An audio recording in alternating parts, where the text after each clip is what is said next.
Tevez da solo, Tevez dell'area, li fa fuori tutti, Tevez, si apre la porta, Tevez, da dietro, Pirlo dentro,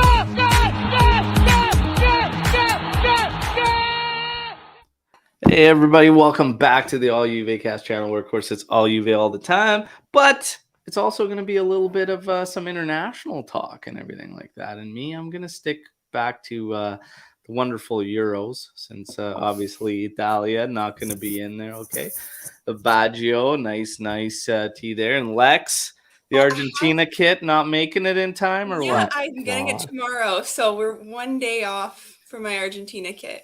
I would have kicked you off if you wore that on here. So I just want to let this be known for everyone that's backing Lex in the World Cup ride or die. Not even she is backing herself, and she's chosen to support my team, Argentina. So that's fantastic. Okay, as we're ready to take this down. Day one begins today with an absolute barn burner of a match between Joe Cappuccino's pathetic Ecuador and Anthony's cheats Qatar. We'll see if the money bags can buy themselves a result today. But yeah, sorry for your luck if you're with Cappuccino or Anth. I mean, geez. Qatar is going to be winning this one. Down. We know who's taking this thing down. Let's get into saying what's up to people in the live here. Jeremiah, hey guys, feels so surreal coming on live chat. Feels like ages. Yeah, it has been a while. Obviously, World Cup break and everything like that. And I've just been tackling news on the daily updates. But today we're going to get into discussions around all that news. And there's actually been a ton. So props to Lewis, who's doing an incredible job on our Twitter feed for keeping everybody up to date. He's got a lot of good stuff coming every single day. It's unbelievable. I wake up and check my phone, and it's absurd. So, Lou, keep going, buddy. McKennie has to go in January. SMS either January or the summer. We need to see how well Pogba does first. 100% Felix and Kante. Okay. It's going to be interesting. Good morning from New York. Good morning. And Michael Razzo, ciao, Juventini. Happy to see the live. Absolutely. We're going to have some fun over the World Cup break, and it will begin today. So we got a lot of news, and it's like, where do you start, right? So Sergey Milinkovic-Savic, this one's very, very interesting. That little tidbit that came out yesterday was very, very interesting, but it's lacking a whole lot of details for us to really put anything together, because the report was that there was a deal back in August when Pogba got injured, saying that 50 million purchase price plus 10 million in bonuses, 5.5 was the wages going to Sergey Milinkovic-Savic.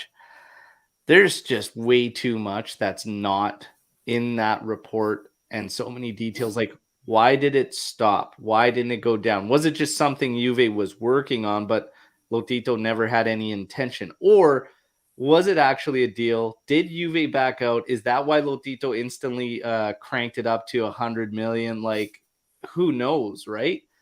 But if that was on the table at that time, would you have signed that thing and got it done at that moment in time?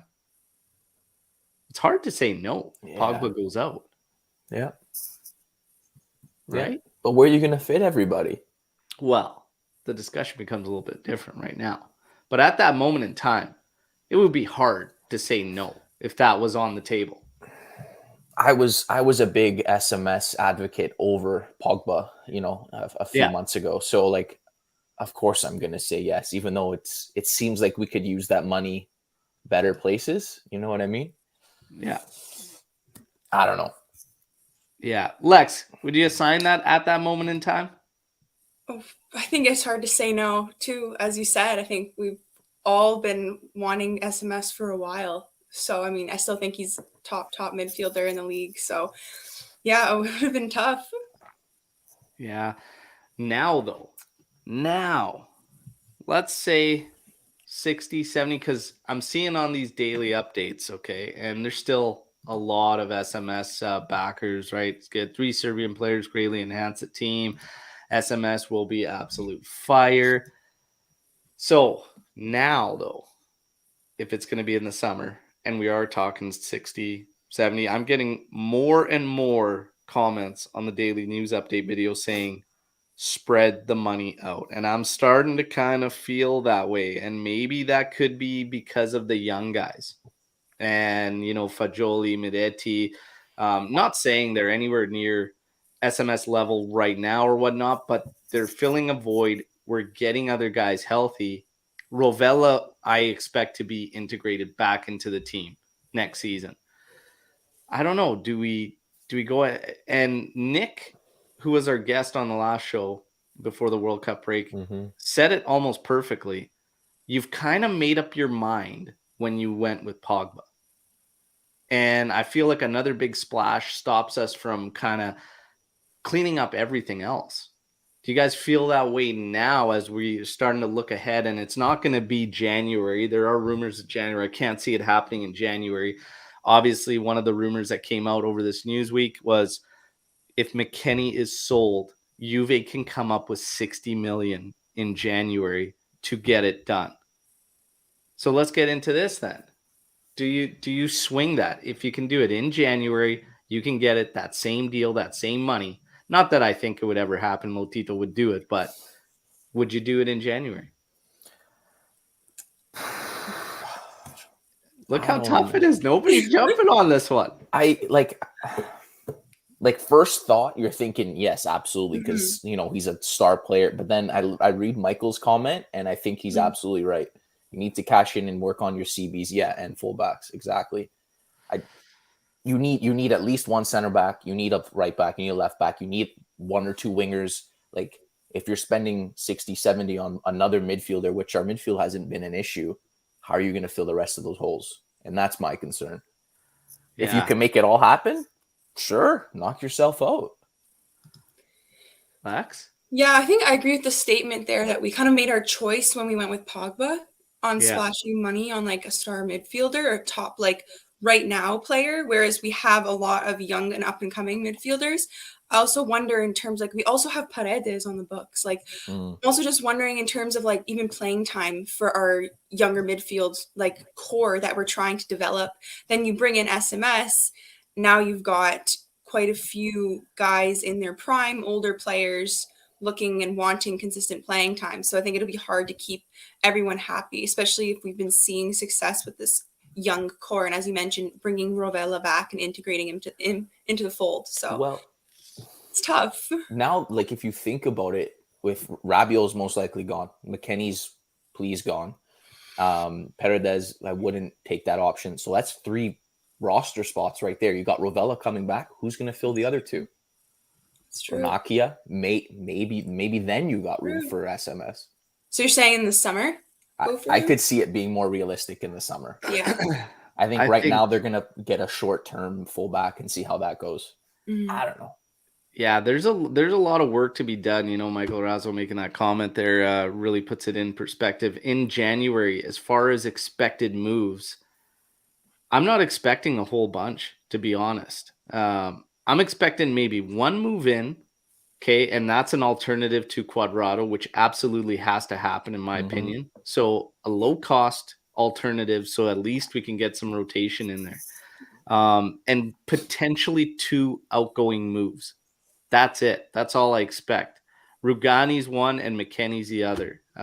Those guys have fallen to the bottom of their pecking orders. The only problem with Rugani and why I think he isn't going to be moved in January is because you would still need somebody in there just as a backup, especially if you're going to continue to play with 3 center backs, even if you're using Sandro and Danilo. You've got Gatti, you've got Bremer, you've got Bonucci and whatnot. That might feel good for coverage, but I think you still need a body. You still need a body because if somebody else goes down and then you have to fill in at fullbacks and then you're using Sandro or using Danilo, whatnot, it's going to be interesting. It's going to be a little bit tight. So I actually think Rugani's not going to be moved in January.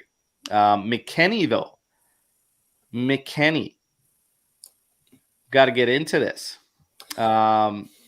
The only defense I've really seen come from people backing McKennie is how big he has been in the past and some of the big goals he's scored and whatnot. But honestly, you can't move forward if you keep looking in the past. And this year, he is at the bottom of the pecking order, and rightfully so, based on performances. Mhm. So he is no doubt the top guy. If we can get a deal and we could bring in some capital gain, I'm sorry, but it's not always what you've done in the past. It's what have you done for me lately, and that's the way it's got to go. And right now, he's just not putting it together. Does a strong World Cup showing for him change anything? Not necessarily. I think it Right? raises How do you guys his feel on value. McKennie? Exactly. Lex? Yeah, I think like the World Cup is going to be an interesting factor in this year for the January transfer market in general. I think that McKennie having a great World Cup with the US actually probably raises his value for us to sell him in January. I think I think that defense it's true. I think that he did play an important role for us in certain moments, especially under Pirlo's season. I found that was truly when we saw his greatest quality. I think that he could just be a midfielder that maybe in a new team and system that maybe that would be a good move for him. I don't know. Like you said, as we've seen for the first half of this season, he hasn't exactly been that player for us. I mean, we've seemed to found a midfield that functions best without his qualities in it. So it's going to be hard to justify keeping him unless you're looking at depth. I don't know, Lucci, what are you thinking? Well, like, what's his best quality? What he runs around. He doesn't he's got no technical ability. I don't He like can score. you can see, yeah, okay, he Headers, scores. he's good in the air. So does Fajoli though. Fajoli scored 2 crucial goals. He's only played 5 games. And you can tell the quality, the difference in quality when they're on the ball. It's night and day. Fajoli Well, they're is different just, types of midfielders, I think. yeah, but then why would Fajoli be McKennie's replacement if that's more what they're looking for? Because you got Rabiot there as kind of the workhorse. Locatelli's in his pocket, and then you need someone to get involved offensively until Pogba comes back, because that's going to be Pogba's spot when he does. And McKennie and Pogba are absolutely complete opposite players. It'd probably be in his best interest to find a move. I think in January.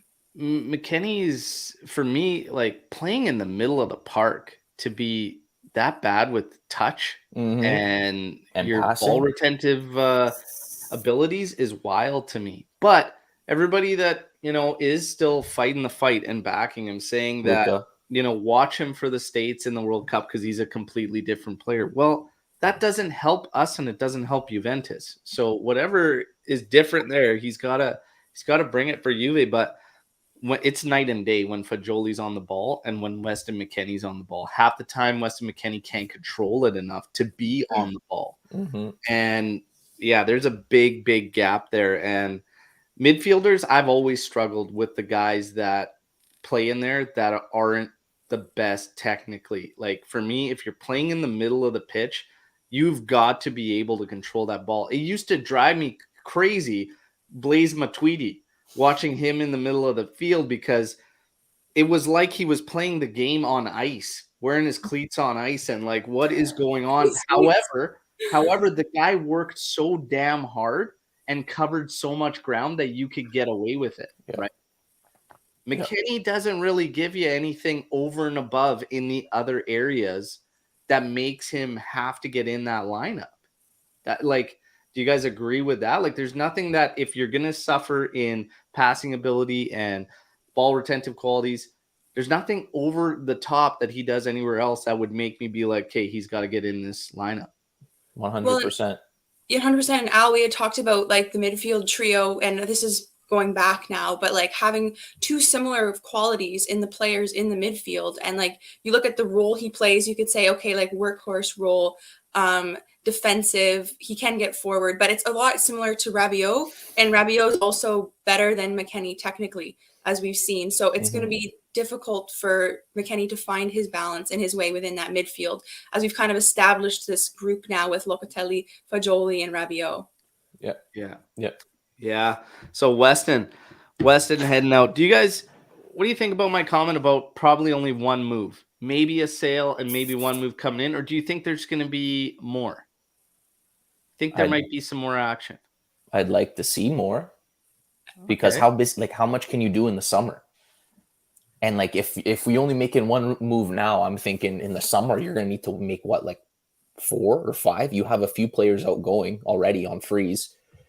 You're not gonna keep Artur and Zakaria if they come back. You need a center. Like, I don't know. It just seems like a lot of work to do in the summer. Yeah.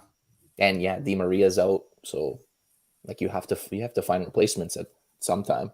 Yeah. I'd like to see a winger come in, to be honest. Yeah, we're going to get to that as well. Right now, Michael, I was saying the question isn't if we should sell McKennie. That's a no-brainer. Real question is, do we terminate Paredes' loan? Ooh. Yes, for me. If you can terminate it for free, I'd do it 100%. Agreed. Yeah, I think Paredes has been a shocker based on how hot Max was on getting him and whatnot. You know, it's crazy to me. And the fact that some wanted to turn on Locatelli, tisk. I won't. Hey, I keep receipts, everybody. I keep those receipts. Loca's my guy. All right. So Look, I found that Shame. pod when we were defending him, Al.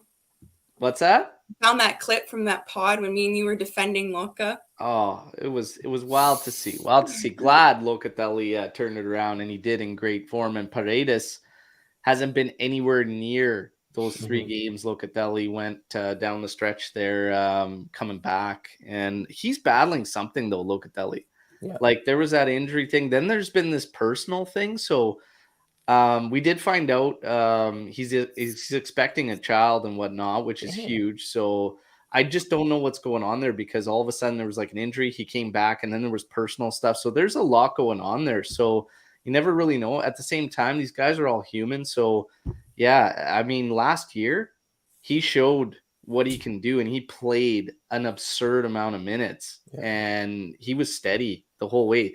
I think people forget so quickly. Like, I remember recapping games, and he was always in the mix down the stretch, like second half of the season, up there for man of the match, like in that discussion.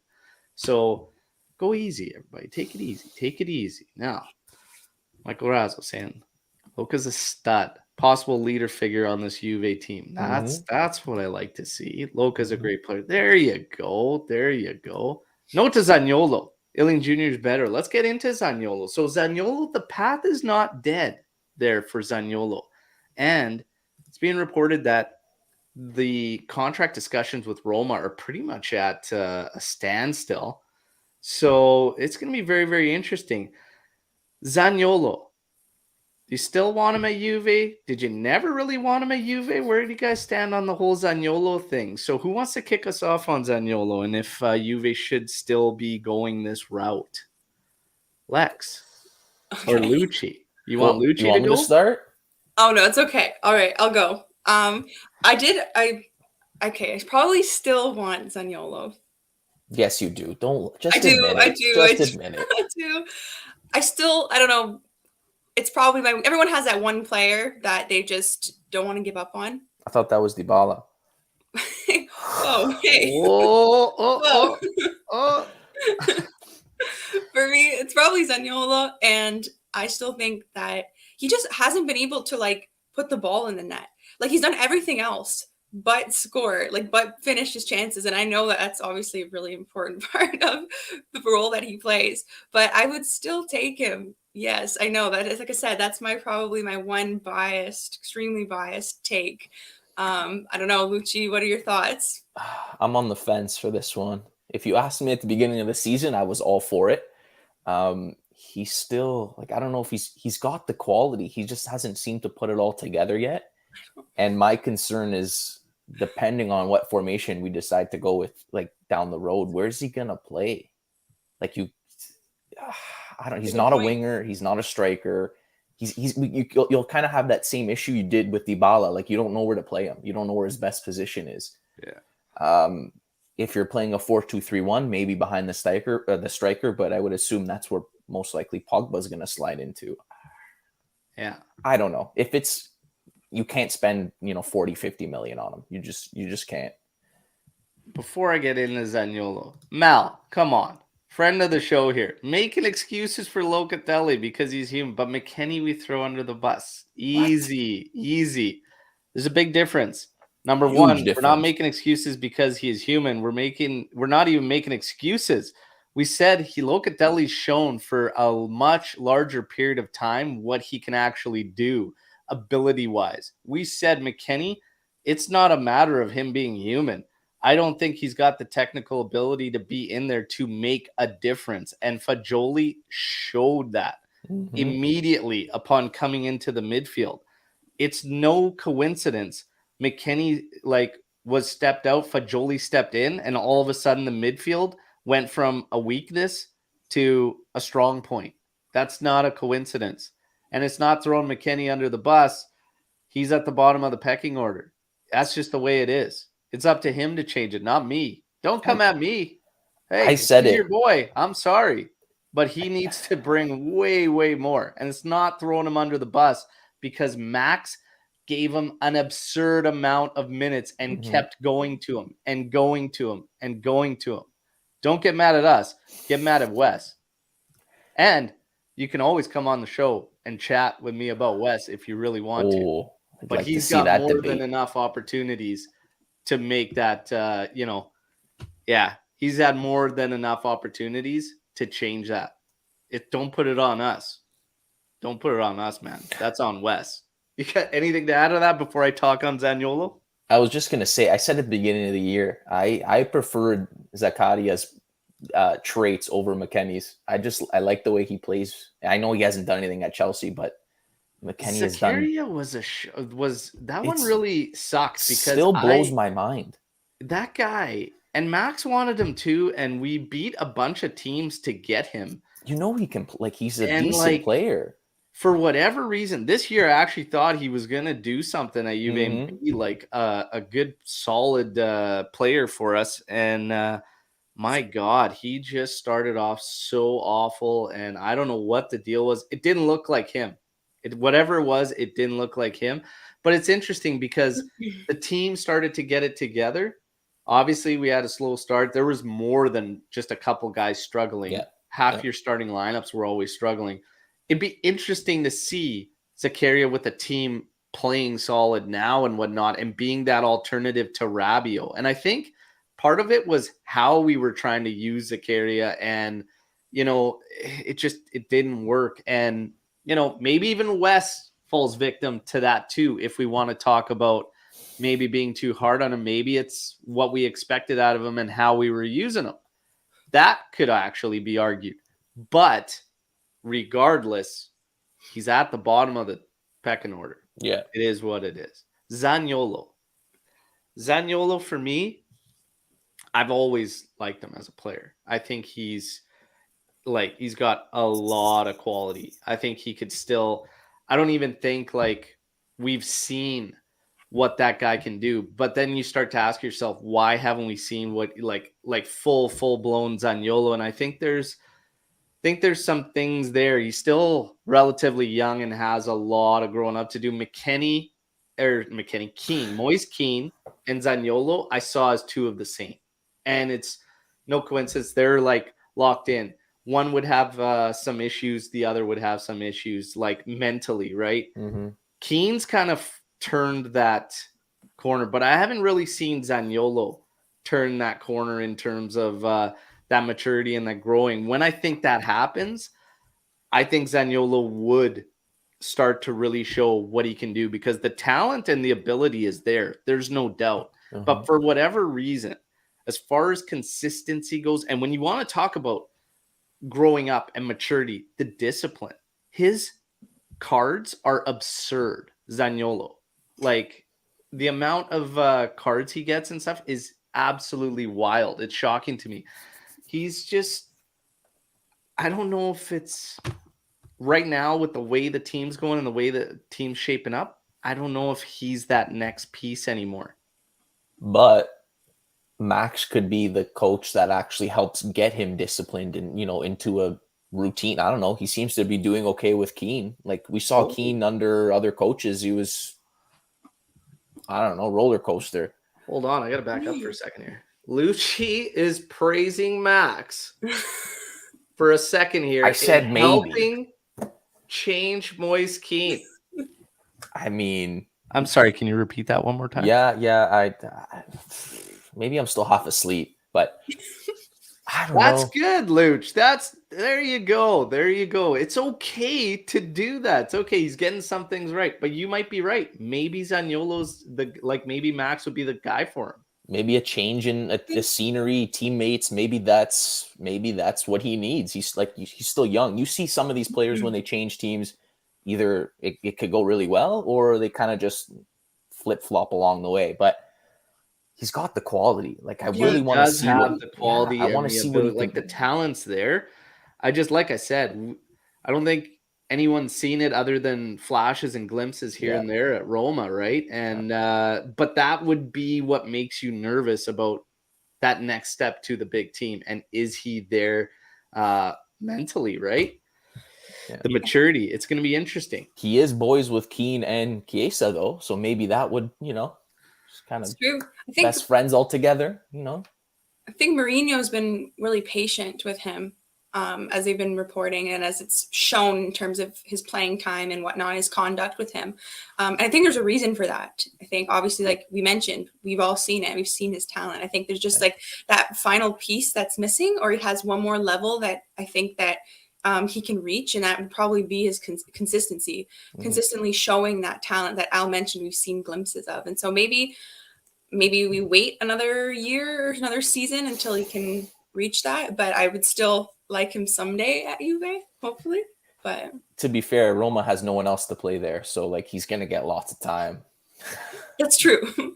But I said a few shows back, and I said I have a feeling at one point Zaniolo is gonna be with Juventus. I just have like it's gonna happen. It's just one of those things that just feels like it's all those gonna happen. Just don't know when.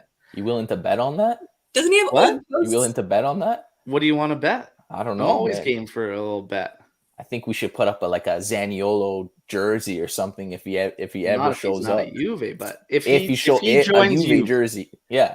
If he joins Juve, okay, we'll do the same thing I did for Bremer, and that'll be an instant 3 jersey giveaway to subscribers. Okay, so that's what we'll do one day when Zaniolo does, because I say 100%. But okay.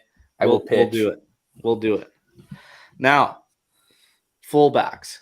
Fullbacks is the big topic of discussion for Juventus, and rightfully so. We need a little bit of help there. Cuadrado needs coverage badly. Okay, badly. So in January, that's why I said, for me, I just expect one piece to come in to kind of offer that support for Cuadrado there.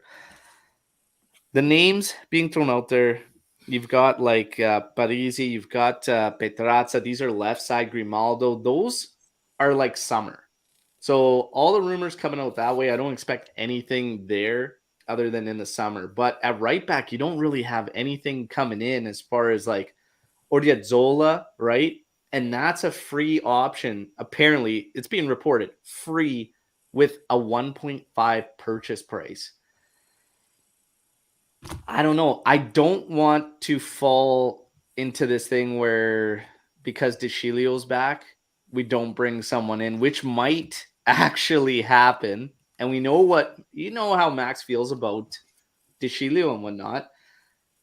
We got to bring somebody in the right in January, in my personal opinion. But there's not a lot of talks of anyone that's really catching me or anything, but Odriozola on a free with a 1.5 purchase, is that the absolute worst? Like, I mean, is it the absolute worst? We extended DeScilio, right, to what, 2025? I'm pretty sure. Something like that. That might be a problem. It's what, like 1.5 salary? It's peanuts. But at the end of the day, even if you brought that in free, like, hear me out on this. Free 1.5, okay? In the summer is when Cuadrado's gone. That's when you need your 1A options. I'm okay with an Odriozola if he's a rotational piece. I'm okay with that. I'm not okay with him coming in as a 1A, which I don't think would be the case. Deschilio's extension kind of looms in the background as potentially an issue. He's like He the can third play option. both sides though, which is fine, right? Yeah. That's why I think he's the third option for either side. Like he's not 1A, 1B, he's 1C. But if you're looking at your January targets, it's a problem because in the summer you gotta find your absolute number one on the right side, right? Yes, you do. On the left side, here's my thought. In the summer, I think we're fine to get by for this year on the left side. Next year, Grimaldo on a free, hopefully in the summer, and I'd be fine with bringing Cambiasso back, and Cambiasso can play left and right. That's, I think, done and should be easy as long as Grimaldo accepts and wants to come to Juventus. But I'm fine with that. Are you two fine with that, or is there somebody else you would want? Well, again, it depends. Are we staying with a back three? Like, because then where's Kostic going to play? They would be like Cambiasso or Pellegrini or Grimaldo would be replacing Kostic. Yeah, which is fine because Kostic can't be doing what he's doing now, which is every single game for like 75 minimum minutes, right? Right. But then if you're playing a back four with, three up top, then you need to find another left winger too. Like we're linked to all these left backs or left wing backs, whatever you want to call them. And we still have Pellegrini on loan. You have Cambiasso on loan. You got Parisi, this comments on Parisi and things like that. There's not enough focus on the right side, in my opinion. I think that's where the focus needs to be at. Yeah. Sure, bring in Grimaldo, but I think that means that's it for Pellegrini. I think he's out because then Cambiasso looks like he's going to take over as that 1A, 1B option. So yeah. And like I said, that kicker for Cambiasso would be the fact that he can go left or right. Yeah. And that would be huge, especially like Juve likes those utility players. And it's a big, big quality to have if you can play on both sides. So that gives him the edge. Pellegrini been doing good with Frankfurt. He has, which is good. I've always liked Pellegrini. Me too. I like that kind of intensity that he plays with and everything. And it is what it is though. Cambiasso, we can't make that deal happen for nothing, right? Something's got to give. And for me, it's just that edge of being able to go back sides. And both of them, in my opinion, would be those rotational pieces. So if you're going to have a rotational piece, I would rather have one that can actually rotate on both sides. And that's why I'm leaning that way. But what bothers me, to be honest, is that we didn't I know it's hard to tell, but Max should have had an idea of playing a back three at the beginning of the season. He should have known that it would be a possibility because then you should, clearly you should have kept at least one of them. You got no one else there now. Ealing Jr. would kind of just tossed into the position. That's not his spot either. And you got Kostic playing. How much has he played since he joined? Like 19 games? Like he's played almost, I think, every game. You can't expect, if he gets hurt, you've got nobody. Yeah, I think the problem was obviously you had to shift, but the game plan was never 3-5-2. So it's hard to predict that when you fall to it because of injury, right? I mean, so your center backs aren't really good enough. I don't think his go-to was playing Sandro as a center back in a back three and everything, and that's just what ended up happening. And the three Brazilians have been stellar together, but I don't think that was anybody's plan. It was nobody's plan to see Pogba go down in August and all of a sudden, we're still trying to make a 4-3-3 work. And then all of a sudden, like I said, however he got to it, there was a lot of trial and error, but he did land on the 3-5-2 and it's working now. So I can't really fault him for not foreseeing having to go to that because the injuries year in, year out, like they've just been bad. It's just been bad and it's been a makeshift, right? So it's pretty hard. I can't really fault him for that. Lex, how do you feel? Yeah, I mean, more or less, like you said, there was a lot of factors and injuries thrown in there that made it difficult to land upon something. But beyond that, like weird hybrid 4-4-2, we really never saw the game plan or a game plan. So it is kind of refreshing that we've landed on this 3-5-2. Hopefully, we talked about that. Are we going to continue that into the new year once we get some of these players back? I think it would be nice to see some continuity with that 3-5-2 into the new year, especially because we've found like this nice little period of success from this little bit of a run of games. But yeah, I mean, it's good he did eventually land on it. I mean, interesting that it's kind of stumbled upon because of injuries, but that's okay. We're here now, right? So Yeah. Yeah, Mal, just kind of reiterating what I was saying, back three's kind of forced just the decline of Bonucci's. Yeah, he's had a rough go this season and injuries. Parisi and Scalvini being brought up. So Parisi, the latest reports say he's actually top of the list at left back, even ahead of Grimaldo for who Juve wants to bring in. But I don't know. So I've wanted Grimaldo for a while. We've been linked. This is not the first time Juve's been linked with Grimaldo. I mean, this goes back for a couple seasons, and I've wanted him the entire time. I know Joe Cappuccino's been screaming for Grimaldo forever. So has Omer. So I find it hard to believe that all of a sudden these guys would take Grimaldo, because Grimaldo would be, if you're looking at fullbacks, the guy that you could put in as a starter immediately and he'd be ready to go. Parisi, I still think it's not just there just yet. Scalvini, it's being reported that Atalanta doesn't want to let him go, obviously, so soon, but may not necessarily. Could still happen. Lucci, do you think either one of those gets done in the summer? Well, again, if you sign Parisi, is he going back out on loan? Because you would have to think Cambiaso's a little more prepared, ready to play in this team than Parisi is. Exactly. Honestly, I've watched Scalvini in Atalanta a few times. The kid's a beast. I like the way he plays. I don't know. I would make that deal in a heartbeat if it's possible. Again, depends if Atalanta or allow him to leave. Is he a free agent at the end of the year or next year? I gotta look that up. I will look that up though. Yeah, I'm not too sure. Scalvini also slated to start today for the Azzurri, who take on, I believe, Austria. So Scalvini, Acerbi, and Gatti in your back three, as they're going to see a 3-4-3. Acerbi's still playing. Jesus. Yeah. Acerbi. So close. But Gatti and Scalvini, interesting good, yeah. stuff. I actually do have that lineup. We'll talk a little bit about some international stuff towards the end there. So Parisi, Scalvini, all promising, and Juve continues to load up on these just young guys and trying to get there in general. It's good stuff. Do you guys feel in general, though, the targets, like, remember when we were starting to get targets, names, and you look at some of these names and you're just like, what the hell? Like, why are we even linked and everything? We still have some of those, okay? We're going to talk about some of those. Number one, Eden Hazard. Eden Hazard is an opportunity coming in January and whatnot. I said, hell no, move on. We're not going to pay much attention to that one. That's one.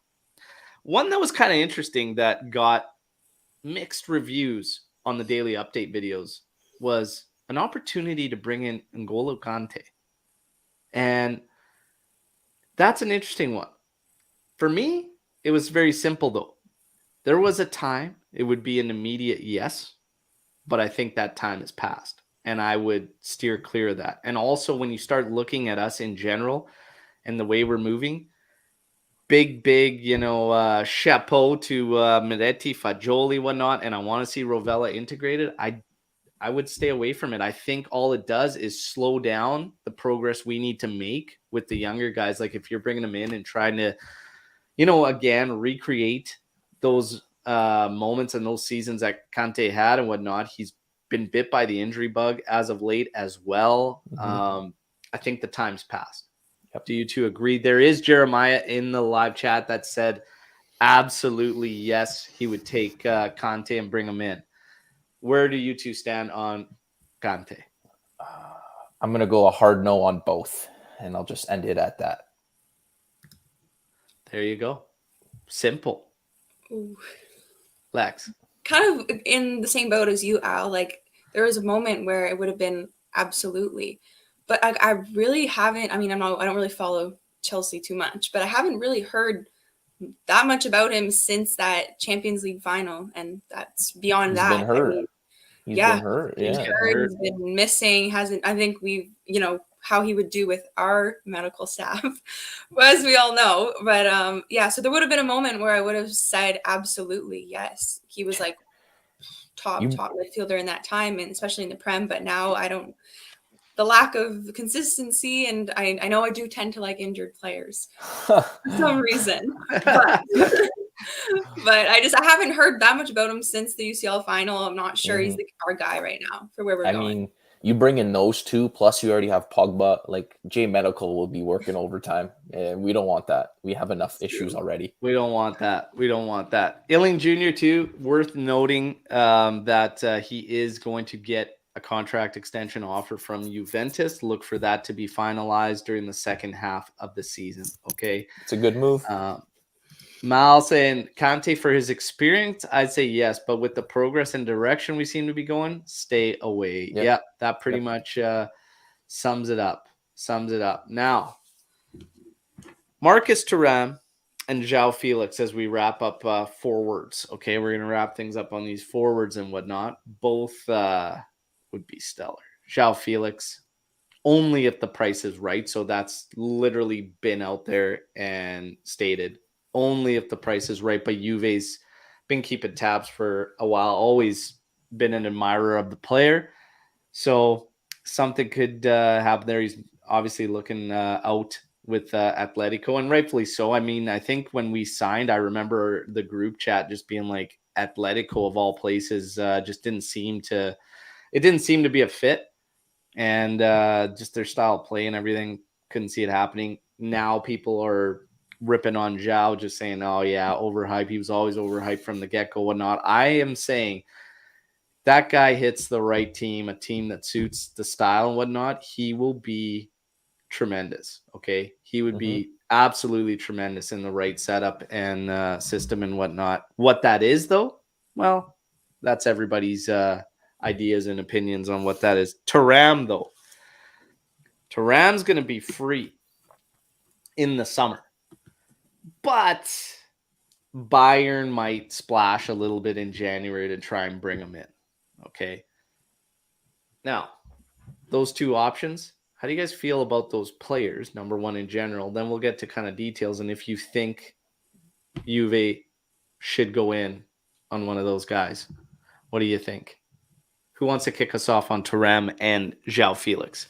I really like Thuram. Felix, I first of all, I don't see that happening because it's not going to be cheap. Where's he going to play? Again, I don't know what formation we're going to be using going forward, but you would think once Chiesa is back to 100%, we're going to utilize a winger somehow. And Thuram, if as soon as he hears Bayern's actually interested and they put their foot down, he's going to Bayern. It's pretty much that simple. There you go. If you had to pick out of the two, who do you think would help Juve the most? Thuram. I like his versatility. Can play wing, striker. He's big. He's fast. He's physical. Felix is kind of just a little thing. I don't know. I haven't seen enough to be sold. Maybe that's part of Atletico's fault because he hasn't really shone there.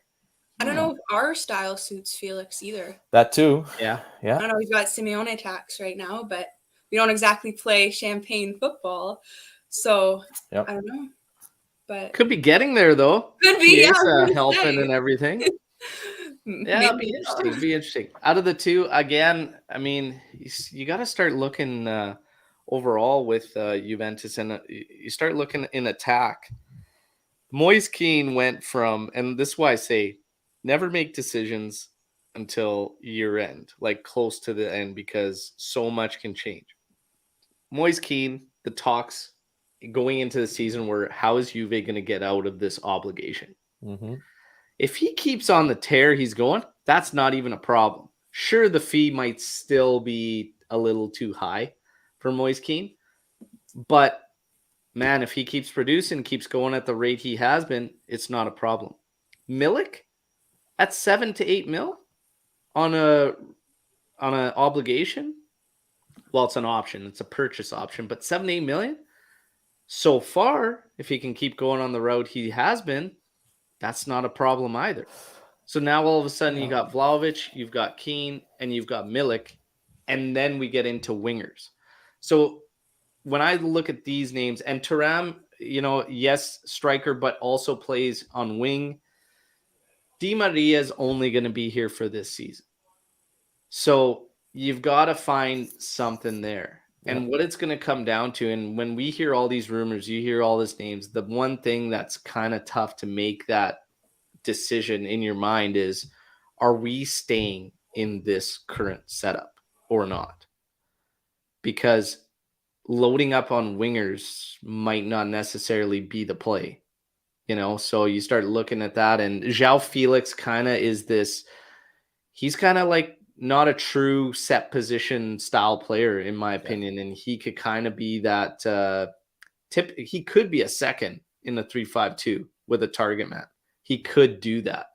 But again, I don't know if that's going to be the need if we stay in this. But if we go to something different, if we are going to go into like a 4-2-3-1 style setup, João behind a striker with a couple wingers there would be massive, right? Things change. We don't know what the actual setup's going to be and what the long-term game plan is. Out of the two of them, Thuram on a free has to give him the edge, and the fact that he can play multiple positions, comfortably, that's gotta be an edge. Even if I do personally like Felix more and whatnot, you'd be crazy like Thuram on a free to say no, in my opinion, if you had the opportunity. But like Lucci says, if Bayern comes knocking, it's hard right now for players to not want to be part of that project, right? So, and Juve will be back there. Juve will be back there where we'll be in right there. We just don't know when, but it's going to happen, everybody. Final question before we get into some fun World Cup stuff, okay? And then we'll open it up to Storm the Barn and everything.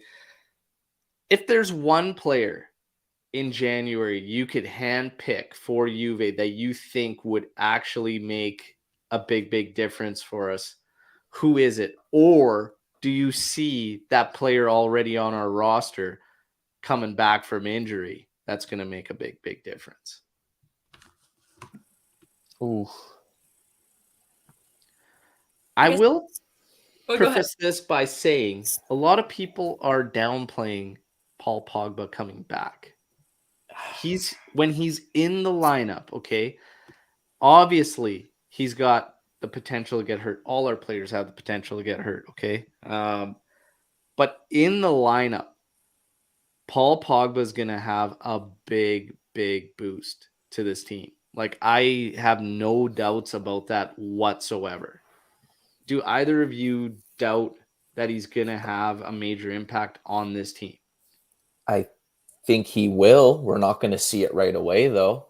He hasn't played in like 7 months? When's the last time he played a competitive match? Like riding a bike. It's going to take him some time to get up to speed, I think. But yeah, I do think he will be a good addition, some quality, someone who can, pick a pass or hit a bomb from, 25 yards out. Yeah. I don't know. I just think we're going to have to be like with Chiesa, we need to be patient with them, especially coming back from these long-term injuries. It's true. It's a good point. I mean, that's a good point too from the comment. I think if we get Pogba back, the version that we saw last time he was here, we haven't seen that Pogba in years, though. That's the thing. But who knows? You've seen what Man U's been like, that whole environment for players. So different environment, back at Juve, back under Max. You never know. I just think back with Paul, and man, that World Cup that France took down, Paul was an absolute unit. Yeah. He was a force. And that's why I think with Paul, it's all here. It's all up here with Pogba. And Man U, bringing up Man U, this is one of the things I believe in. Of course, time will tell, and hopefully he stays fit enough for us to see for ourselves. But if Paul ain't with it, like here and here, he's not going to be there on the pitch for you. With France and, Juve before whatnot, he was all in. Mm-hmm. If you can get Paul Pogba all in, and I truly do believe he's all in on this return, you're going to see the Paul Pogba that is a game breaker when he's in that lineup. And you're going to see a guy that changes the entire dynamic of everything that goes on there. I have no doubts in that. And I don't think anybody can question his talent or his ability. For Paul Pogba, he's got to be in there. And you can call it high maintenance. You can call it whatever you want, okay, with what went down at Man U and whatnot. But this guy is shown if he's locked in and he's all in with it, he's as good as any on his day. And I think he's locked in with Juve, and that's why I'm thinking he's going to be a big, big boost. Yeah, and I'm excited to watch him play too. Just excited to have him back, a player like him back. And I know there was a comment that was like, does Lex just like injured players? Do you like Pogba as well? Yes. Yes, I do. But I'm excited. Yeah, absolutely. This is a good shout. And Frankie is going to lose his mind because he's been calling for Singo for like a couple seasons. And like Singo from Torino would grossly change the right side for Juventus. That is a hell of a shout for one player if you can go out and hand pick to make a big, big difference. And this is a big, big credit to Max as well and what's been going on at Juve, because if we're entering the January Mercato compared to how we felt, a month ago, month and a half, if we're entering and saying, hey, you just got to fix the right side to go down the stretch, that's a big, big credit to what they've done and the turnaround that they've achieved. That can't be understated. I like the single shout. I could see that being more of a purchase come the summer because that's not going to come cheap. Unless you move McKennie and that money goes straight to Singo, which is possible. But to be fair, I'm on the Scalvini train. I don't know. Scalvini train. I really like that kid, man. He's lanky. He's tough. Listen, I'm not comparing him to anyone, but he reminds me of a Chiellini. Like the way he moves, the way he's aggressive, left-footed, again, lanky, but scrawny. It's a very weird combo he's got going on, but it's working. Oh, man. Scalvini, we'll see. And thank you to CRMD who did give us the info, looking it up, stopped me from having to look it up. And he said that, yes, he is free, at the end of the season. But again, apparently still happy at Atalanta, and Atalanta looking to keep him. So we'll see what happens. International play. Well, for the Azzurri, just a friendly with Australia. It's shocking they're still even playing friendlies. Fagioli gets injured. Luckily, the news after his evaluations, everything's fine. No problems. Not going to affect Juve in the return to play when we kick things off again, I believe, January 4th. So all good with Fagioli. Shocker, they're playing friendlies. But the World Cup, again, we had a comment earlier on saying show some love for Ecuador. Ecuador taking on Qatar. So we have Joe Cappuccino taking on Anthony with the first set of points up for grabs in our competition. The World Cup Ride or Die Challenge. Based on who you chose, good luck to you. Okay, we'll see. Who's taking the first set of points available today? Lucci and Lex. Is Anthony going to take the points with the host Qatar? Did they pay enough to Ecuador to fall down for them? Ecuador's taking the victory. I'm going to tell you right now, it's going to be 2-1. It's going to be a 1-0 thriller for Qatar. For Qatar. Oh, so he believes that they. I believe in the payoff. Oh man, Lex, who's taking the first set of points up for grabs? Ooh, I'm going to go with Ecuador. Ecuador taking the points, yes. Yeah. Yes. Just to go against Lucci. Wow. Oh, yeah. It's not my team. I don't really care who wins. Cappuccino. So Cappuccino should be taking the first set points. We'll see what happens. A lot being brought up about the World Cup in general and this whole Qatar thing. You see those fan setups, those fan areas there with the containers, 2-bedroom containers. I saw some that are tents. Apparently, like the facilities, like even to grab like a bottle of water or something, or like a 1-hour walk away. It's 33, 34 degrees. I don't know. That's normal here. It hits 40 in the summers here. So I don't know, 33 degrees. They're like, oh, it's so hot. I'm like, it's pretty damn hot over here. Still But pretty yeah, hot. Team Knee Guy is fucked. Anthony went for his namesake, and please don't ever put Forza England question mark. Come on. Yeah, if you went with Anthony. Ooh. So let's have some fun here. Let's pick. So we've got all the groups here. I want to see who everybody thinks is coming out. We're not going to get into full-on predictions, but let's just take a look at the groups and see who we think's coming out as winner and who's coming up as runner-up. Okay, so first group, obviously, Qatar, Ecuador, Senegal, and Netherlands. I've got Netherlands 1 and Senegal 2. Lucci? Yeah, I think I agree with you. Okay, yeah. Lex? I've got Holland 1, Senegal 2. What do you have? It's Qatar, Ecuador, Senegal, Holland. Yeah. Sounds about right. Group B, England, Iran, US, and Wales. Oh my God, that group sucks. Got England 1, and I have Wales coming in at 2. Just edging the Americans. Sorry, many Americans in here. I have a feeling Wales slightly edges out.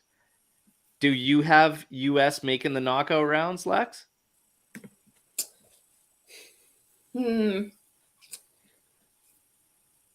what's your gut telling you? I have England and Wales. US lost to Canada. They can't be very good. Group C.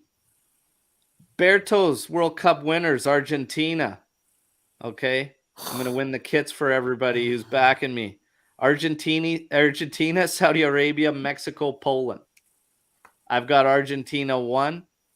I've got Poland edging into the second spot ahead of Mexico. Agreed? Lucci agrees. We're on the same team. Yep. All right. Lex, Argentina and Poland coming out of that group, or do you think Mexico slides in there? Let's go Argentina, Poland. I'm going to agree with you guys. Tech's going to be man of the match in all 3 of them.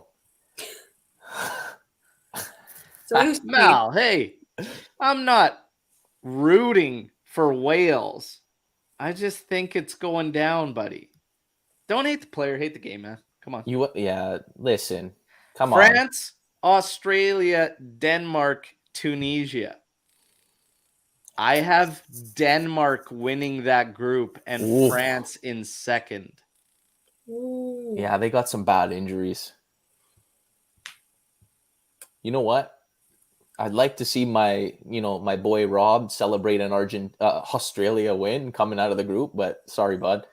I'm gonna go France, Denmark 1-2. France first, Denmark 2. Lex. France, Denmark. France and Denmark. Okay, so I'm going Denmark 1, and you know what that does? If Denmark can pull it off, Argentina wins their group. France finishes second. Argentina, France, first round knockouts. Oof. Give that to me. So that my boys can knock out Luca's French. Or no, that's Lou. Lou's got France. Lou. Woo! Group E, Spain, Costa Rica, Germany, Japan. Oof. I'm torn on which team actually wins that group. Germany and Spain come out, but I want to say Spain wins the group, but Germany might actually win it. That's a tough one. I'm going to go Spain 1, Germany 2. That was my thinking as well. I'm going to go Germany 1, Spain 2. Okay. Group F, Belgium, Canada, Morocco, Croatia. I got Belgium 1, Croatia 2. Canada will not be winning the group. They'll be finishing 4th, and I'm Canadian. It'll be Belgium, Croatia 1-2. It's not even a question. Yeah. Do we think Croatia can pull it off and win that group? I think they can. They can. I think they can. Yeah. It'd be interesting. Hey, for Canada, we just got to score a goal. Last time, score a goal. It's been so long we haven't even done. Just give us a goal to celebrate. Score a goal against Give us Morocco. a goal and then build from there, okay? But I like the coach's words. He was talking good. It's good. Hey, you got Morocco, who's actually tough. So Morocco's tough. Croatia, that's a bad draw for a team making their first appearance in like 40 some years. Come on. Canada's in tough. Nicholas, if you're watching, I'm sorry, bro, but everything you've said leading into this thing doesn't change my mind on Team Canada, okay? And They can't defend, Canada. man. Oh my God, the defense is awful. Group G, Brazil, Serbia, Switzerland, Cameroon. This is an actual serious group. This is a serious group. But Brazil first, Serbia second for me. Brazil, Serbia. Yeah. Agreed. I feel like there's so much hype against Serbia that they're gonna crumble. Fingers crossed, Peter. Fingers crossed. Okay, fingers crossed. Cameroon's not a bad team. No, they're not. Like Switzerland's tough too. Like Switzerland will give some problems, but Brazil and Serbia make it out for me. I would. There could be an upset in there too, and Serbia could easily not make it out. Yes, I think it'll be Brazil, Serbia, but I'm not sleeping on Cameroon coming second. Yeah, Peter's going with Serbia finishing first in that group. Group H, Portugal, Ghana, Uruguay, Korea. I'm going Uruguay 1, Portugal 2. I'm going to agree with that. Uruguay 1, Portugal 2. There we go. Also, Lukaku's injured and will miss the first 2 games of the group stage against Canada and Morocco. That's okay. You got De Bruyne. That doesn't help Canada much still, unfortunately. Does that change anything? Not much. Alphonso Davies might not play. Yes. Yeah, that's in a the huge first loss. Game. So. Oh, really? Is it because it's hamstring still, or? Yeah. So. Yeah. And even the what the midfielder's name is, the Portuguese one. Yeah. Whatever his name is, he might be hurt too. Eustáquio? Is that his name? Eustáquio? Yeah, that guy. No way. He's hands down the best midfielder on that team. Yes, he is. I think he's training separately, or he got hurt again. Oh, that's a little tug against. Not looking Japan. good for Canada. Yeah. All right. Fun stuff. We can have a couple quick Storm the Barn questions if anybody has some to come in. But the World Cup, obviously, it's going to be interesting. It sucks not having the Azzurri in there. All right, but it's gonna be good. Let's say all the way, and let's have the World Cup Ride or Die Challenge out of the equation. Okay, let's just put you on the spot and say, pick the team that actually wins it, not just because based on this challenge or anything like that. Who do you think is actually taking this thing down this year? Lex, go ahead. I'm going to go with who I want to win it and who I think will as well. Argentina for me. I'm hoping there's not too much hype around them, though, because you don't want to be the favorite. Because then they just won the Copa America? Would they win? They did. Yes.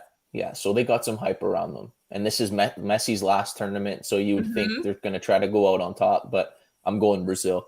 Brazil's too deep. Brazil's going to do it, eh? Brazil's so deep in every position. It's ridiculous. How does Brazil play? Because I was looking at their midfield, and it's 4-2-3-1, I think. What's that? I think it's a 4-2-3-1. 4-2-3-1? I think so. Yeah, that would make sense. It would make more sense, yeah. Because all their mids are defense-minded. They've got Casemiro and someone. You got What's Neymar, that? Casemiro with someone else in the 2, and then you got Neymar, you got Gabriel Jesus, you got Vinicius.